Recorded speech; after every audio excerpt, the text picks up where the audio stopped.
Assalamualaikum warahmatullahi wabarakatuh.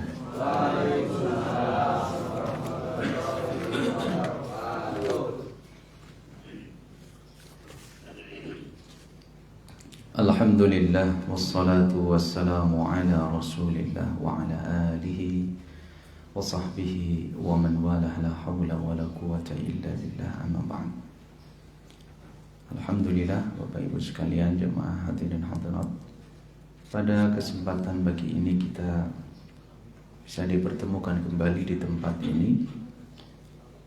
Kita memohon kepada Allah Subhanahu wa taala agar pertemuan ini, perkumpulan ini menjadi aktivitas yang diridhoi oleh Allah Subhanahu wa taala dan menjadi bagian dari amal soleh yang akan memberatkan timbangan kebaikan kita kelak pada hari kiamat. Amin ya rabbal alamin.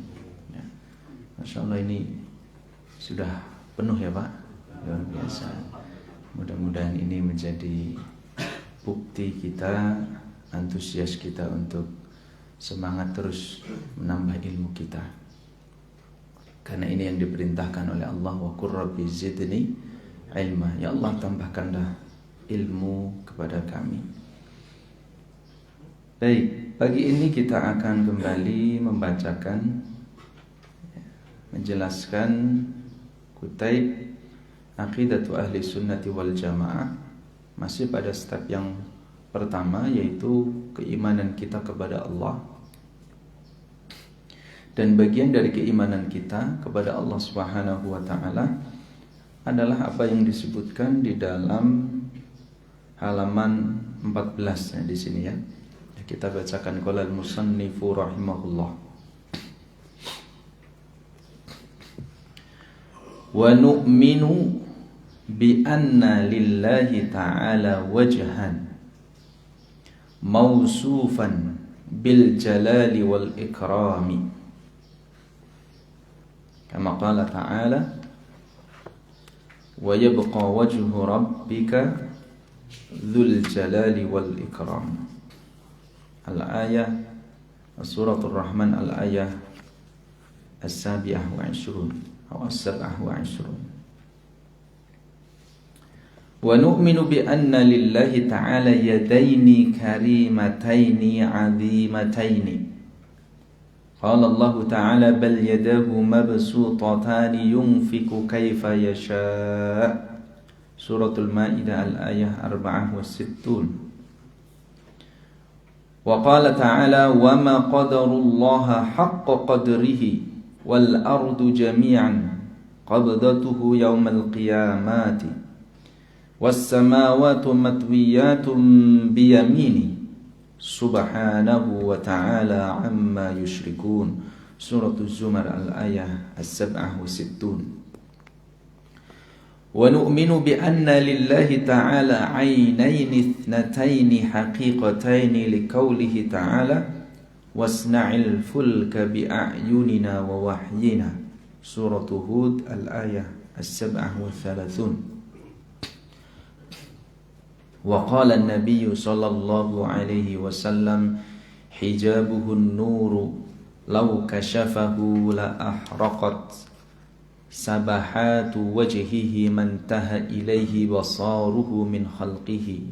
Rawahu Muslim fi Kitabil Iman, raqam 179. Wa ajma'a ahlu sunnati ala anna al-'aynaini ithnatani wa yu'ayyiduhu qawlun nabiy sallallahu alaihi wasallam fi ad-dajjal innahu a'war wa inna rabbakum laysa bi'a'war. Ya, rawahul Bukhari fi Kitabil Fitan wa Muslim fi Kitabil Fitan aidan. Nah. Ya, sampai sini dulu mungkin. Dan ini kita jelaskan satu-satu. Yang pertama, paragraf yang pertama kita bacakan, dan kita mengimani bahwa sesungguhnya Allah memiliki wajah yang tersifati dengan kebesaran dan keagungan, ya, bil jalal, di mana wajah tersebut disifati dengan kebesaran maupun keagungan, wal ikram, dan kemuliaan. Hal ini sebagaimana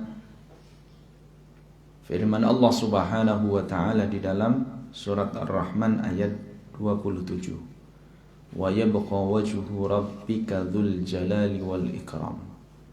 Dan wajah Rabb kalian akan tetap kekal yang memiliki sifat dzul jalali wal ikram, ya, wajah yang agung, besar, ya, maha besar dan mulia. Ya, baik. Ini tentang masalah, ya, salah satu bagian dari tahapan kita untuk mengenal Rabb kita, mengenal Allah Subhanahu wa taala secara lengkap. Dan kita di sini diperintahkan oleh Allah, ada batasannya untuk mengenal Allah Subhanahu wa taala, di mana sering saya sampaikan bahwa kita terbatas pada informasi apa yang Allah informasikan terhadap dirinya dan apa yang diinformasikan oleh Rasulullah Sallallahu Alaihi Wasallam terhadap diri Allah. Ya. Kenapa? Karena tidak ada sesuatu pun yang lebih mengenal tentang diri Allah Subhanahu wa taala kecuali Allah. Itu satu. Yang kedua, tidak ada seorang pun dari manusia dari sejak diciptakan Nabi Adam sampai nanti manusia yang terakhir Allah ciptakan yang lebih mengenal Allah Subhanahu wa taala kecuali Rasulullah sallallahu alaihi wasallam. Jadi kita meyakini tentang Allah, meyakini tentang kemahabesaran Allah, meyakini tentang sifat-sifat Allah sebatas apa yang Allah informasikan. Tidak boleh lebih. Tidak boleh petunjuk-petunjuk yang valid, yang kuat, yaitu di dalam kita konteksnya adalah seorang muslim, landasan hukum kita yang paling kuat adalah Al-Quran, lalu kemudian hadis Nabi, kemudian ijma, konsensus kesepakatan para ulama. Maka tidak boleh petunjuk-petunjuk sekunder kemudian mengalahkan petunjuk primer. Katakanlah dalam adat manusia, kebiasaan manusia sendiri, ketika ada satu kebijakan, ada satu keputusan, ada satu ketentuan, maka kebijakan keputusan itu tidak bisa mulgha, tidak bisa dihapus, tidak bisa dibatalkan kecuali oleh otoritas atau kebijakan yang lebih tinggi. Ya, katakanlah perundang-undangan. Maka undang-undang tidak boleh dibatalkan oleh yang lebih rendah. Keputusan hukum tidak boleh dibatalkan oleh keputusan yang lebih rendah. Maka ada pengadilan tingkat negeri, ada tingkat apalagi itu yang lebih tinggi sampai kemudian ke MA yang paling tinggi. Kalau udah keputusan itu ingkrah, berarti keputusan mutlak. Nah, itu manusia seperti itu, menerima secara akal sehatnya. Maka dalam konteks kita mengenal Allah Subhanahu wa taala, tidak boleh kemudian ada dalil-dalil yang valid dari Al-Quran, hadis Nabi kemudian dibatalkan oleh akal. Nah, karena ini sensitif sekali terkait dengan masalah logika manusia, akal manusia. Karena ini akan menjelaskan tentang sifat wajah Allah, sifat tangan Allah, lalu kemudian sifat mata Allah.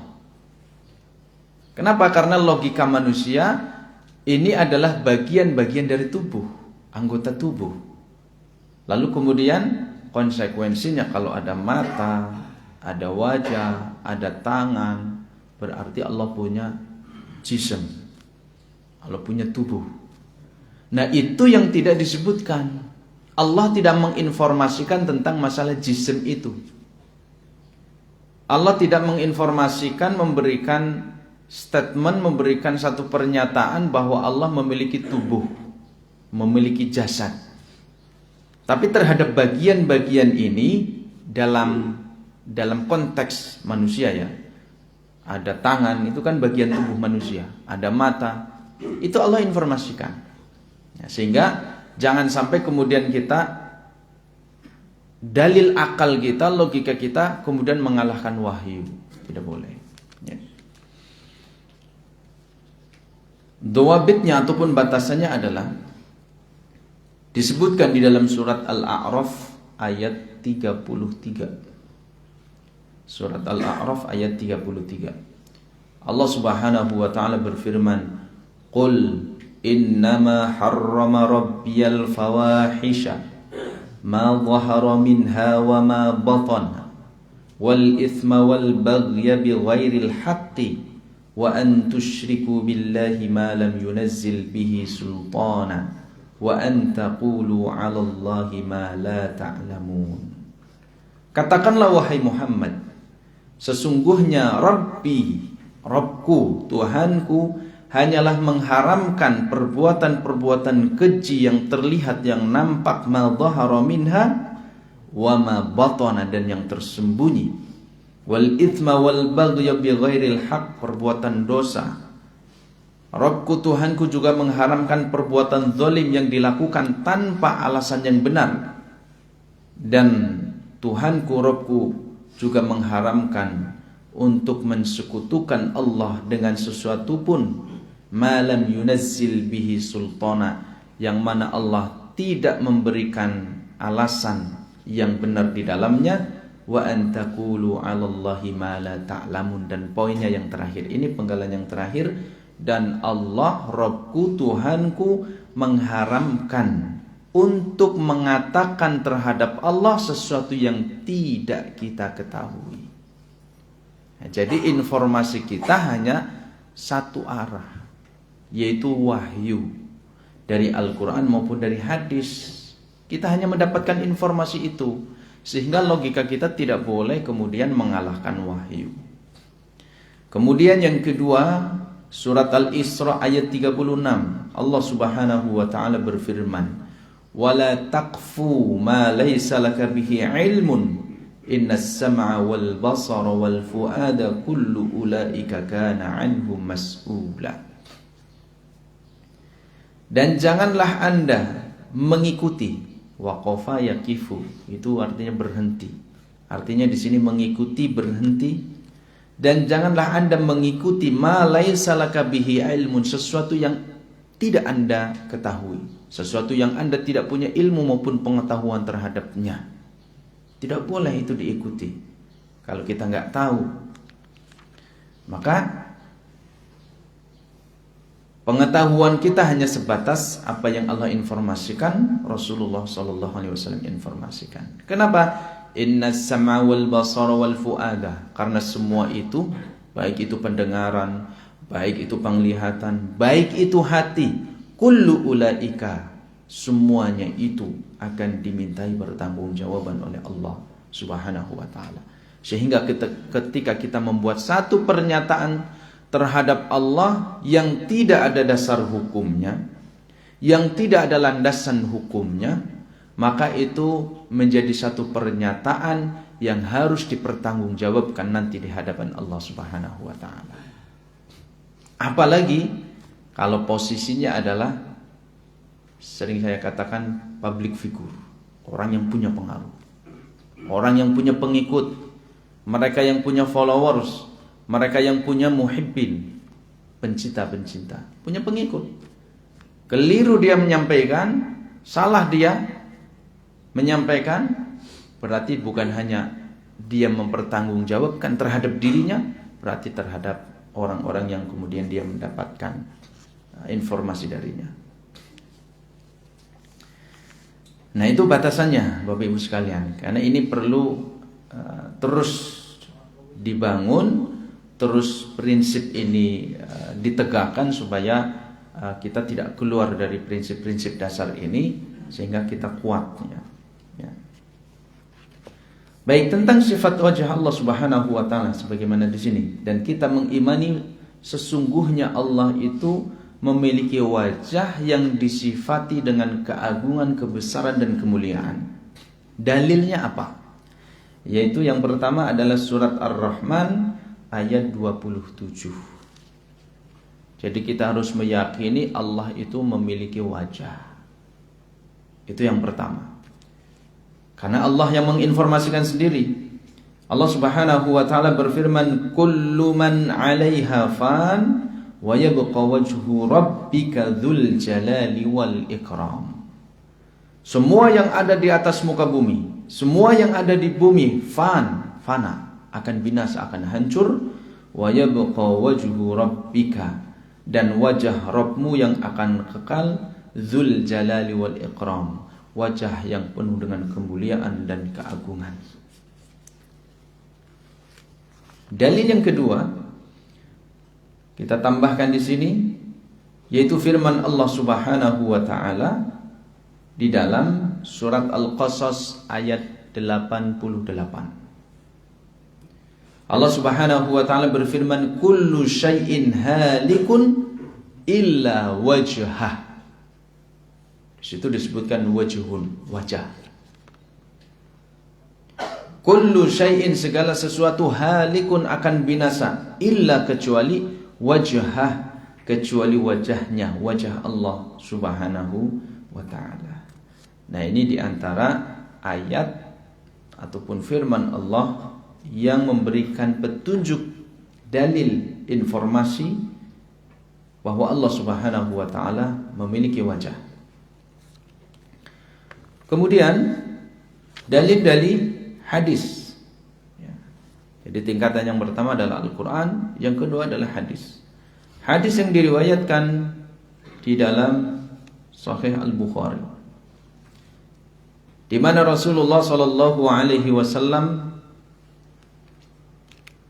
bersabda, "Innallaha la yanamu wa la yanbaghi an yanama." Sesungguhnya Allah Subhanahu wa taala tidak akan mungkin tertidur. Ya, seperti kita, manusia kan pasti tertidur. Ya. Ngaji aja masih pagi sudah tertidur. Jenengan dong sing jawab, Pak. Langsung tangi.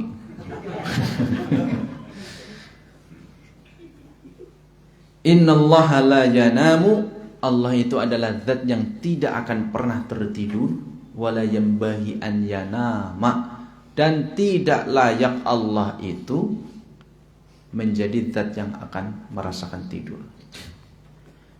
Kenapa tidur? Tidur itu identik dengan apa? Dengan rohah, istirahat. Kenapa orang rohat istirahat? Karena capek. Dan Allah tidak akan pernah ditimpa oleh rasa lelah, rasa capek. Yakhfadul qista wa yarfa'uhu, Allah akan menurunkan timbangan satu amal dan Allah akan menaikkannya. Nah, itulah nanti ada timbangan amal kebaikan dan amal keburukan, al-mizan. Nah, itu nanti di bab ya, tentang keimanan hari akhir, beriman kepada hari akhir. Ada al-mizan, timbangan amal. Ya, saya jadi ingat lagi itu yang statement public figure yang mengatakan, ya saya puasa, saya sedekah, tapi sampai hari ini saya nggak sholat. Coba ajak saya sholat. Nah gitu ya, itu viral. Coba menantang kepada salah satu tokoh agama, tantang, coba saya ajak saya supaya saya bisa sholat. Kalau pas Ramadan puasa, pas ada rezeki banyak, sedekah, infak, sedekah, zakat. Tapi kalau sholat, sampai hari ini tidak sholat. Coba ajak saya sholat. Nah itu. Dan dia mengatakan, saya marah kalau saya sedang berbicara, ada orang lain dia pegang handphone. Marah, gak beradab. Saya marah ketika putra saya diantar oleh, apakah itu taksi online, atau apa itu Grab, pokoknya kendaraan online. Sebelum dia pergi, dia sudah tinggalkan.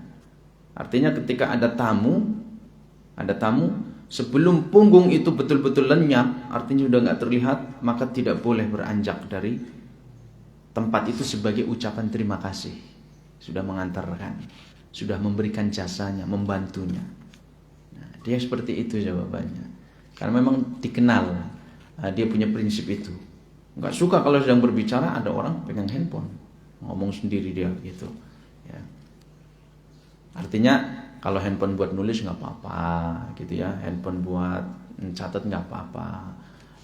Lagi ada yang ngomong handphonenya buat browsing gitu kan, buat chatting apalagi, nah gitu. Dia ngomong sendiri seperti itu. Nah kemudian tantang saya, biar saya bisa sholat. Maksudnya apa? Public figure itu punya pengaruh yang luar biasa. Apalagi sekarang generasi muda tidak lepas yang dari mana media sosial. Dan rata-rata mereka akan mengagumi seseorang. Kalau dia mengagumi orang ini, apa yang dia lakukan biasanya akan diikuti. Nah ini berbahaya. Karena dia punya prinsip, ngapain sholat orang? Kalau sholat masih korupsi, sholat masih berbuat jahat, sama aja. Nah ini berbahaya. Ya, berbahaya. Nah ini harus dijelaskan bahwa orang-orang yang demikian harus berhati-hati ketika memberikan statement pernyataan di khalayak umum, ya, di khalayak umum.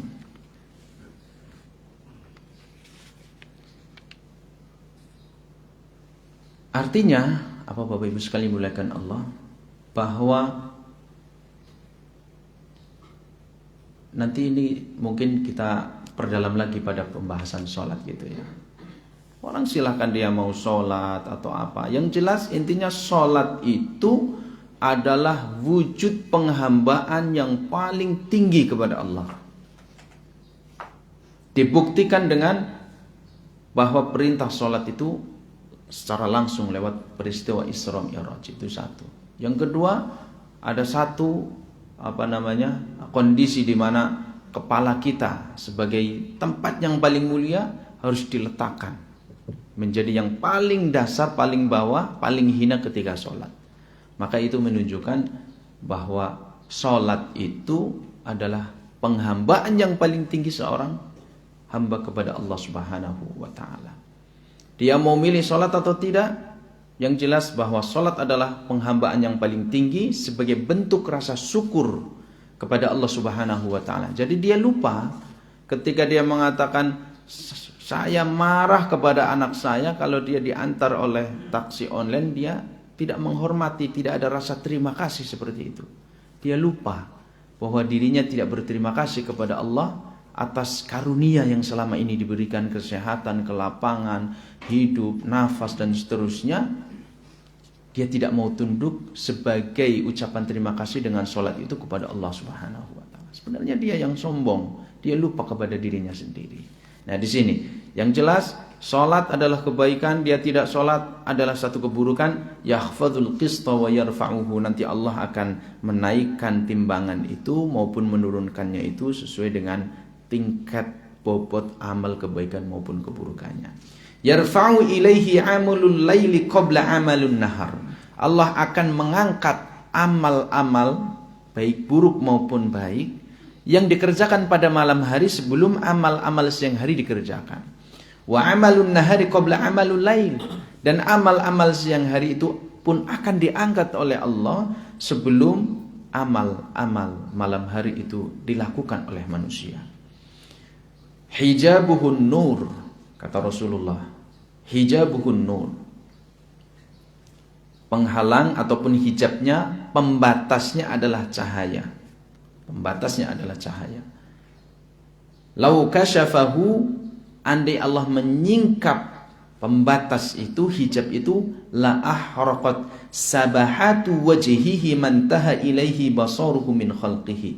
Niscaya cahaya wajahnya itu akan membakar seluruh pandangan makhluknya yang sampai kepadanya, yaitu kepada wajah Allah Subhanahu wa ta'ala. Nah di sini ada penggalan sabahatu wajhihi, ya, keagungan, kemuliaan cahaya wajah Allah itu ketika hijabnya yaitu nur cahayanya disingkap oleh Allah, maka semuanya akan terbakar dari makhluknya, akan binasa. Itu dalil yang menjelaskan tentang bahwa Allah Subhanahu wa taala memiliki wajah. Lalu kemudian maknanya, makna dari wajah Allah Subhanahu wa taala. Maka kaidah kita adalah terkait, karena ini masih masalah sifat Allah, menjelaskan tentang sifat Allah, maka kita harus ijra'un nususil kitabi wa sunnah fi dzalika 'ala dhahiriha.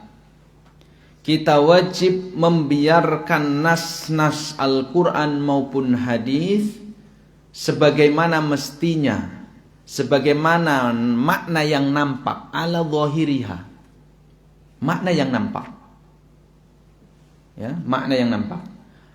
Wa hamalaha ala haqiqatiha allaiqati billahi azza wa jalla. Jadi secara lafadznya kita biarkan nas itu apa adanya, bahwa Allah itu memiliki wajah, betul. Disebutkan di dalam Al-Quran ada 2 atau 3 ayat tadi. Lalu kemudian disebutkan di dalam hadisnya, Rasulullah SAW menetapkan untuk Allah wajah. Maka biarkan apa adanya.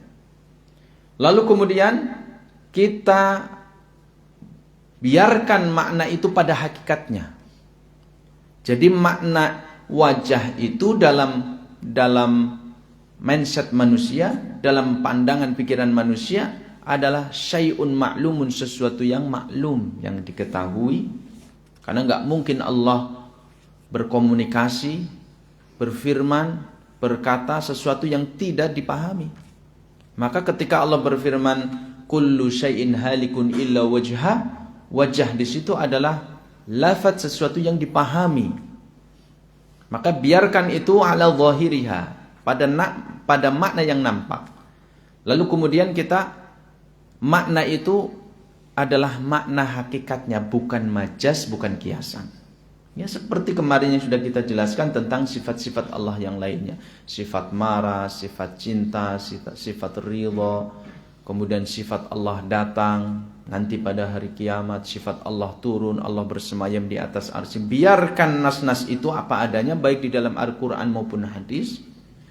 Selama tidak ada dalil lain yang selevel atau lebih tinggi, yang memalingkan atau mengarahkan kepada makna yang lain, maka kita tidak boleh memberikan kepada lafaz tersebut makna yang lain. Tidak boleh. Karena dalam kehidupan manusia kita pun mengakui. Ya tadi itu yang saya ilustrasikan, satu keputusan tidak bisa dibatalkan kecuali oleh otoritas yang lebih tinggi atau keputusan yang lebih tinggi.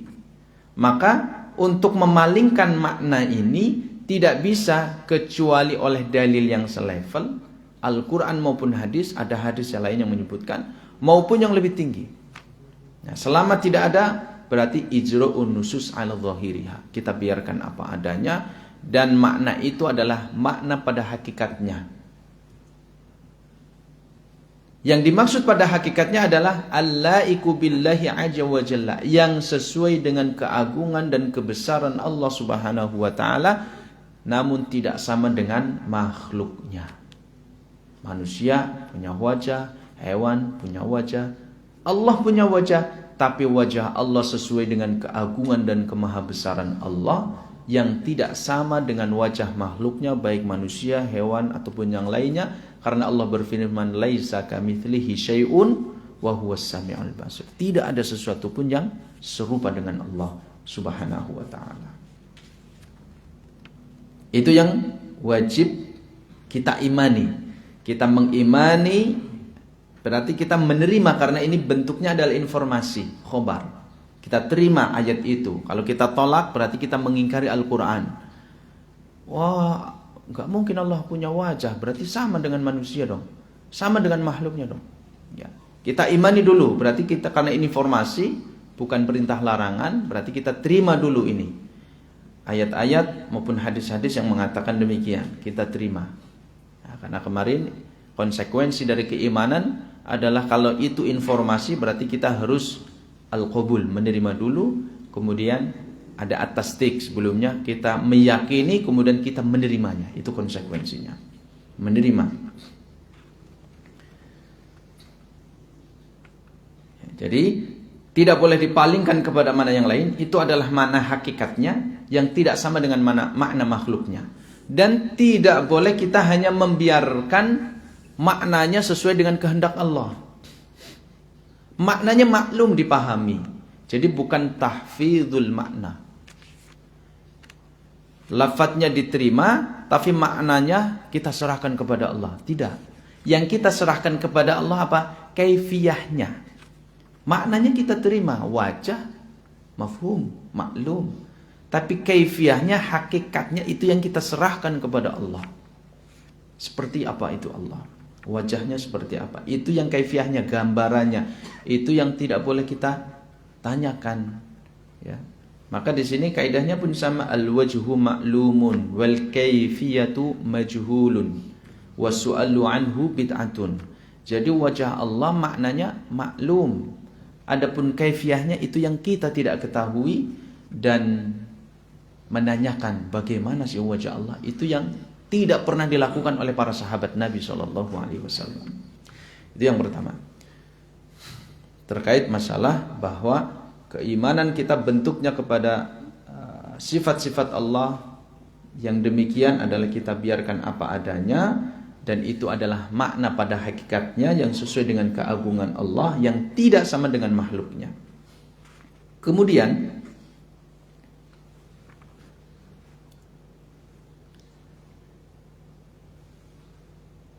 kita menolak kepada sebagian kelompok yang menafsirkan bahwa wajah Allah Subhanahu wa ta'ala itu ditafsirkan sebagai pahalanya. Ya, sebagai pahalanya. Kullu syai'un halikun ila wajhah, segala sesuatu itu binasa illa wajhah, maka ditakwil. Ya, jadi lafadznya diterima tapi maknanya dialihkan dengan maksud supaya tidak menyerupai makhluk. Ditakwil. Sehingga yang dimaksud wajah di sini adalah thawab, pahala dari Allah Subhanahu wa taala. Maka kita jawab di sini bahwa memalingkan makna wajah kepada makna thawab, wajah yang sifatnya hakiki sesuai dengan keagungan Allah, maknanya diubah atau dimaknai menjadi makna pahala atau ganjaran. Yang pertama itu menyelisihi zahirul lafadz, menyelisihi nas-nas zahirnya. Sementara tidak ada nas lain yang mengarahkan atau memaknai tersebut. Tidak ada ijma dari para sahabat. Dari para sahabat, diriwayatkan dari para sahabat bahwa mereka menamai atau memaknai wajah Allah di sini adalah dengan thawab ataupun ganjaran, pahala. Tidak ada. Ya, sehingga ini mukhalifun li ijma'i salaf.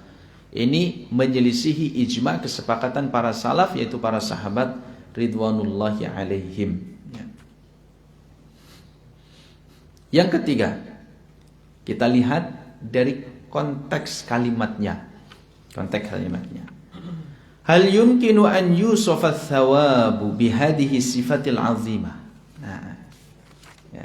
Tadi di ayat Ar-Rahman, di surat Ar-Rahman ayat 27, Allah Subhanahu wa taala berfirman, kullu man 'alaiha fan wa yabqa wajhu rabbika dzul jalali wal iqram.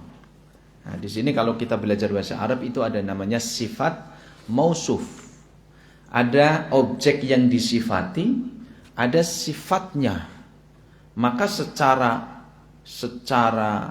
grammarnya, secara ilmu lughah, mausuf yang disifati itu harus punya kriteria yang sama dengan mausufnya. Sifatnya itu harus punya kriteria yang sama, ya, dari tanda-tandanya, dari alamatnya.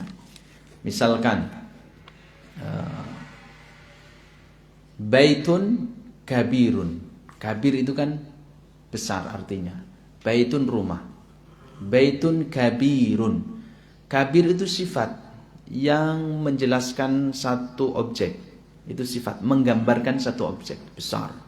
Ada ukurannya, ada volumenya. Itu namanya sifat. Nah, sifat itu harus memiliki ciri-ciri yang sama dengan mausufnya, dengan objek yang disifati. Dari aspek lughah, grammarnya. Contohnya, kalau kalimatnya itu laki-laki, maka sifatnya harus kalimat laki-laki. Baitun itu kalimat laki-laki karena tidak diakhiri dengan tamarbutah. Maka sifatnya pun harus berupa kalimat laki-laki. Kalimat sifat yang dia bentuknya kalimat laki-laki yang tidak diakhiri tamarbutah, yaitu kabirun. Sehingga keliru kalau kita mengungkapkan baitun kabirotun. Nah, karena mudzakkar dengan muannas, harus mudzakkar. Kalau baitunya marfu, ya, marfu itu adalah dalam kondisi sebuah kata di mana huruf terakhirnya dhammah, maka kata sifatnya pun dia harus diakhiri dengan berharokat dhammah. Baitun tun, kabirun run, sama-sama dhammah. Itu sebagai ilustrasi contoh gitu ya Pak. Ya. Karena banyak yang nyerah, yang mundur belajar bahasa Arab. Dulu waktu pas dibuka di Masjid Al-Biri itu, yang banjir ngalang-ngalain kayaknya kalau kajian subuh jauh penuh. Kita pesen buku sampai 70 kurang. Nah, kemudian terjadi namanya seleksi alam. Ya, berkurang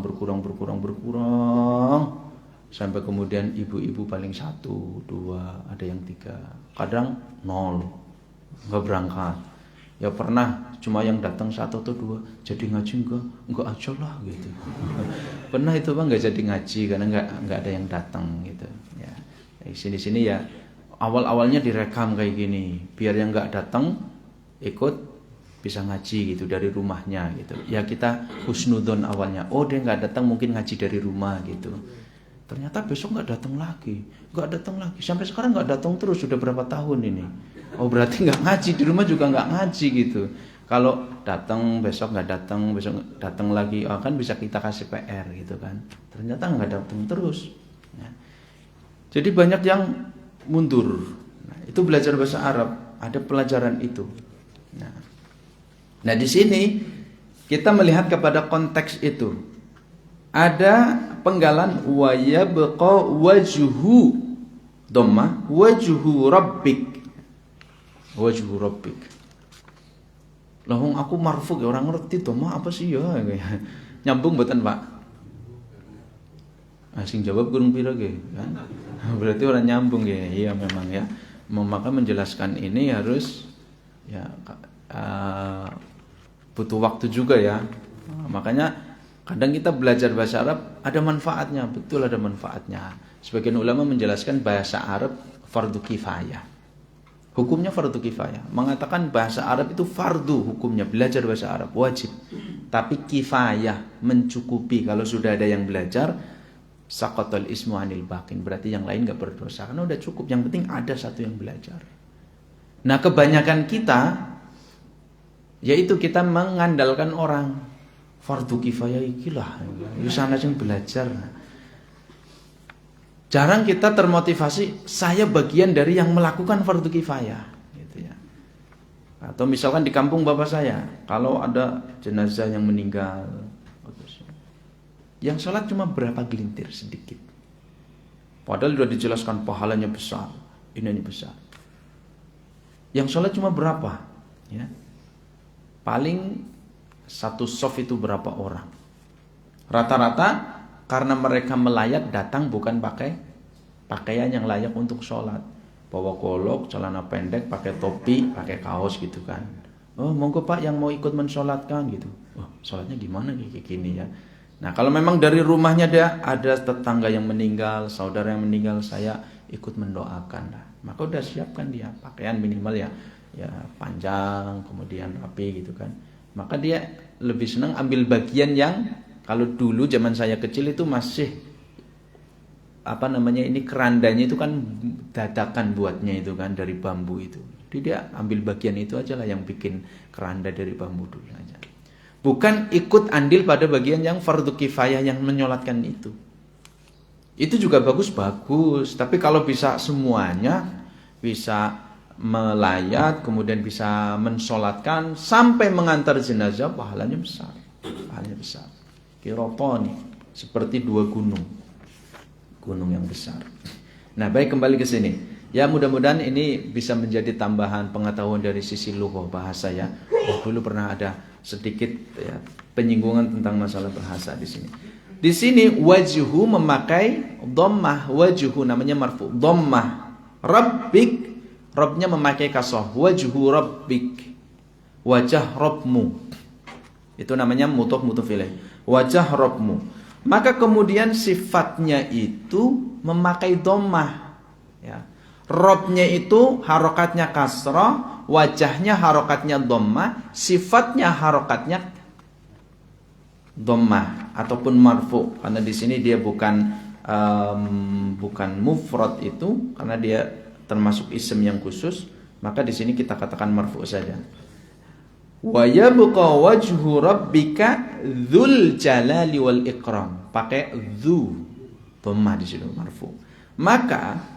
Maka sifat dzul jalali wal ikram ini, pertanyaannya, apakah sifat untuk wajhun, wajah, ataukah sifat untuk rabbik, Rabb, Tuhan?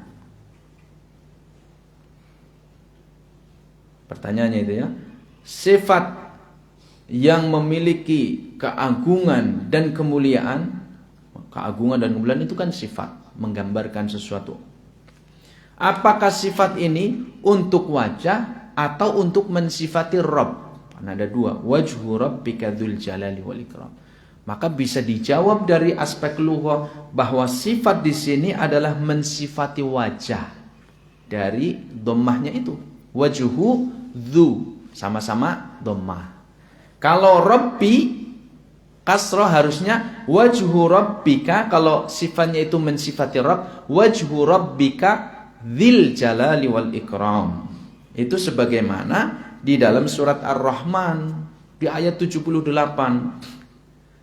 ada lafaz yang sama tapi mensifati Rabb, bukan mensifati kalimat yang sebelumnya, yaitu firman Allah Subhanahu wa taala, tabarakasmu rabbika dzil jalali wal ikram, bukan dzul jalali wal ikram. Kalau dzul berarti mensifati ismu, bukan Rabbi, tapi di sini dzil jalali wal ikram mensifati yang agung dan yang mulia adalah Rabb kalian. Nah, di sini di dalam surat Ar-Rahman ayat 27, sifat yang agung dan mulia itu adalah sifat untuk wajhu rabbik, wajah Rabb Allah.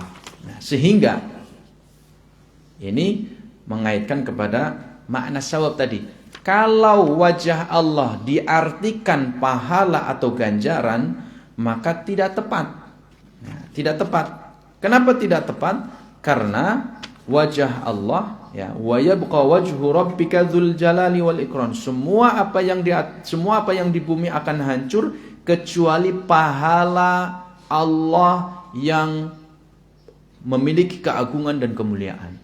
Masa pahala memiliki keagungan dan kemuliaan? Ya.